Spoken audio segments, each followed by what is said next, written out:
there are still details about the phase out, if you will, of the sanctions that have not yet been agreed to.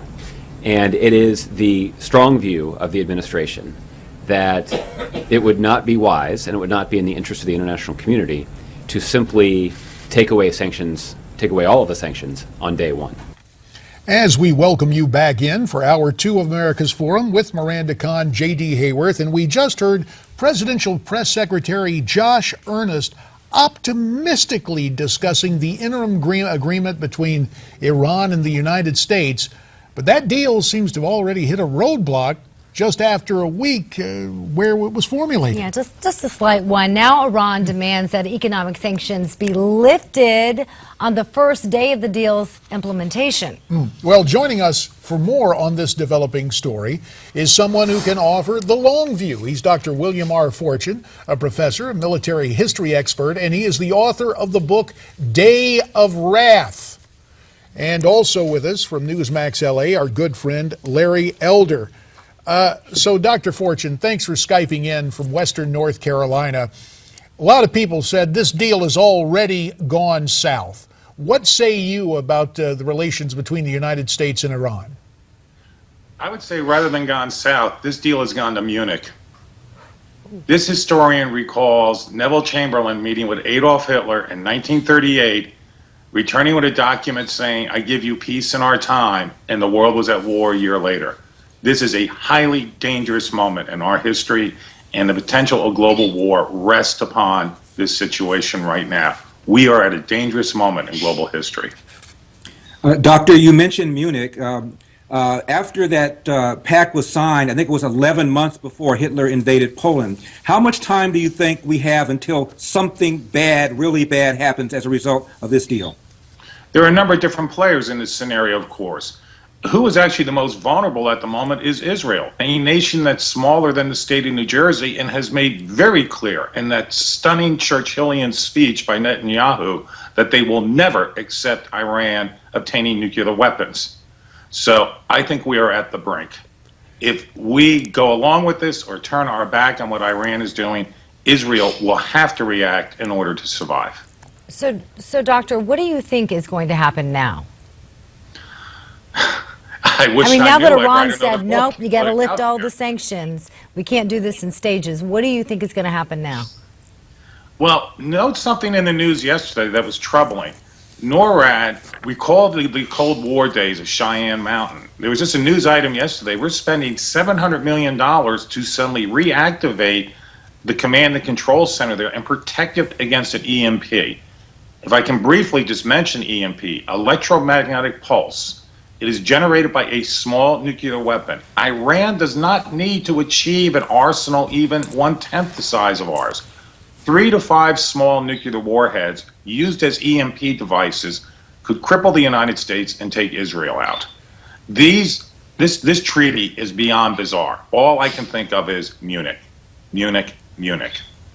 Dr. Forstchen, obviously you bring the historical perspective to this. You use the term on the brink, and we were discussing what Israel might do.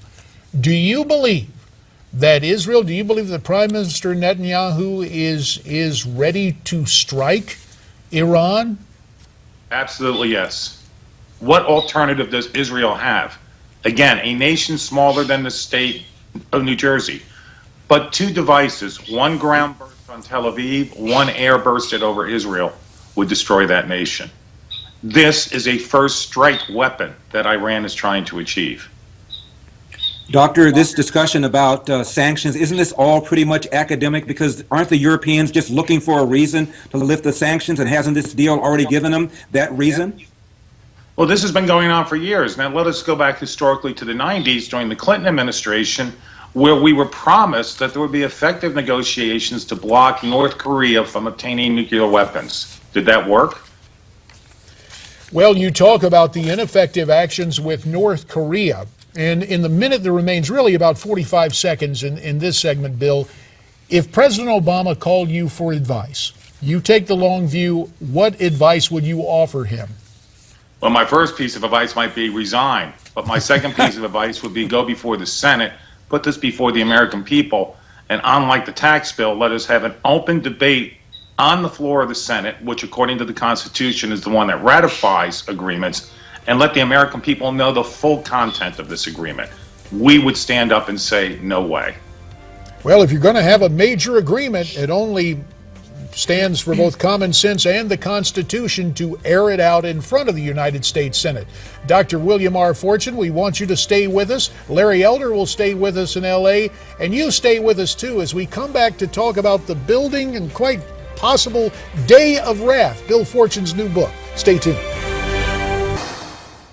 With Miranda Kahn, J.D. Hayworth back with you on America's Forum, and also with us to continue the conversation, Skyping in from Western North Carolina, Professor and military history expert Dr. William R. Forstchen, and joining us from Newsmax LA, our good friend and contributor Larry Elder. Dr. Forstchen, terror groups around the world want to attack us. ISIS said it would raise its black flag over the White House. How seriously should we take that threat? Last year, I wrote a book called Day of Wrath. It is a novel. It is a novel about how ISIS might attack us. I based it upon a real incident. On September 1st, 2004, Islamic terrorists seized a school in the south of Russia. Folks can look it up. It's called the Beslan Massacre, B-E-S-L-A-N. They murdered over 300 children. Look at what has occurred just within the last couple of months. Pakistan, a school taken out. Nigeria, hundreds of young girls taken into sexual slavery. Another attack just this last week where over 170 students were executed after being asked, are you a Christian? This is the type of operation ISIS will do against us. They will hit soft targets, not military targets. They'll go after schools, synagogues, and churches. This is the way they operate. This is the way they terrorize. Dr. Forstchen, what is their end game? What does ISIS, what does Al-Qaeda ultimately hope to achieve? What is it that they think will happen because of all this chaos they're creating? There was a stunning article, maybe some of you read it last month. It came out in Atlantic Monthly titled, What Does ISIS Want? I urge all of your listeners, after this show is over, go online, look up Atlantic Monthly, What Does ISIS Want? That article can explain far better than what I can in 30 seconds, other than ISIS wants to trigger an apocalyptic war in fulfillment of their vision of end-time prophecy.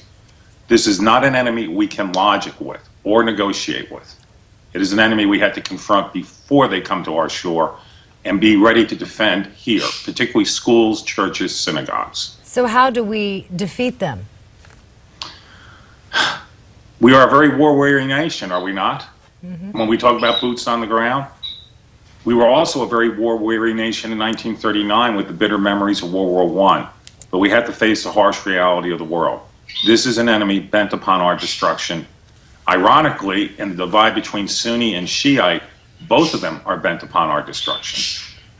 Bill, we've got about 3 minutes left in this segment. You talked about Day of Wrath, and I'm sure you intend it as a cautionary tale for us, a work of fiction.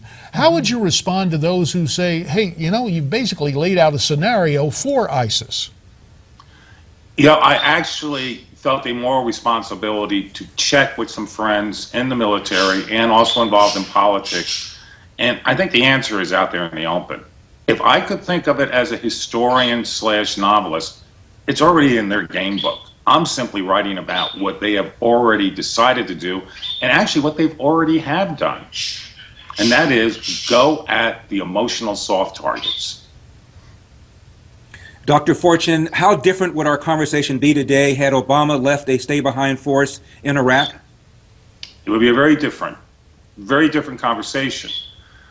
The issues of Iraq are very complex, dating back to World War I, of a construction of a nation that really was not ever going to be functional. But when you talk to veterans who served there, they sit filled with bitterness of why did we go in only to pull out and then see ISIS take the very territory that we had tried to pacify 6 and 8 years ago. But really wasn't our biggest mistake electing a Shia leader? Doctor?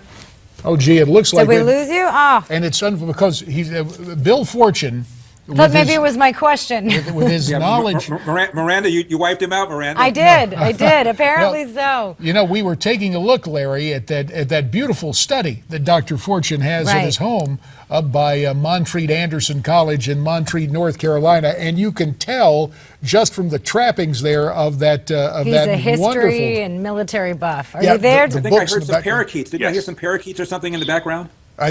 Do we have Bill back? Oh, good. Yes, we had a little I thought maybe it technological was glitch. me. At least it wasn't an EMP. Sure, yeah, thank goodness. No EMP, just Skype problem. We laugh to Just keep a from Skype crying. problem. Final 30 seconds to you, Bill.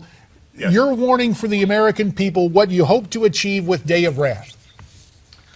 The American people must demand an open debate in the Senate regarding the treaty with Iran. The American people realize I am a strict constitutionalist. The power of war rests in Congress. We need an open debate on the floor of Congress quickly, effectively, as to just what we have to do in terms of foreign policy regarding ISIS. And yes, tragically, I believe ultimately we're going to have to put boots on the ground to hit ISIS at its source. ISIS, unlike Al Qaeda, actually is seeking to occupy territory. We have to stop that over there, or it will be fought over here.